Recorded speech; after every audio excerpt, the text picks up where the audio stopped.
អាលីដួលហើយដួលទៀតសម្បត្តិដេញតាមឲ្យ4លានរៀលពីក្បែរ Beverages យកបានទេអត់យកបានទេអត់អូយកចិត្តបានហើយយកចិត្តបានហើយអាចារ្យកដាលរាប់សិនអាលីខាអោបមានក្បាច់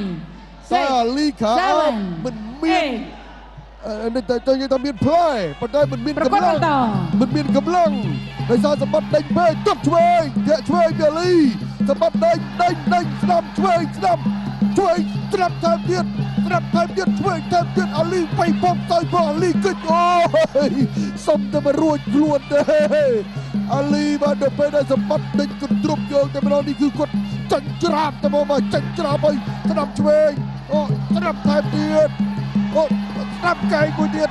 លើយទៅរត់ចប់ហើយបាទអាលីទៅមិនរួចទេអាលីទៅមិនរួចទេឥឡូវនេះពេជ្រសម្បត្តិទទួលបានថវិកាបន្ថែមពីខ្មែរ Beverages ចំនួន4លានរៀល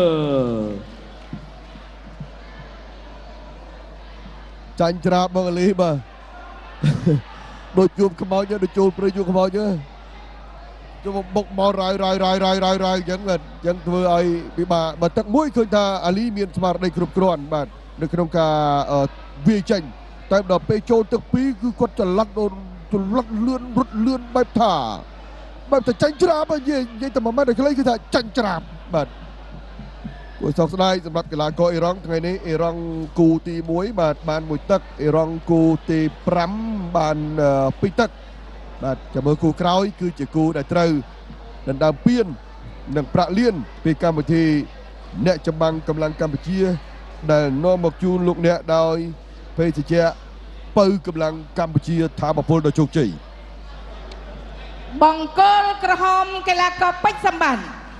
ឈ្នះកីឡាករបង្គោលខៀវដោយកីឡាករបង្គោលខៀវអាលីខាអមលោកអញ្ញាកណ្ដាលបញ្ឈប់ឲ្យប្រកួតនៅក្នុងទឹកទី2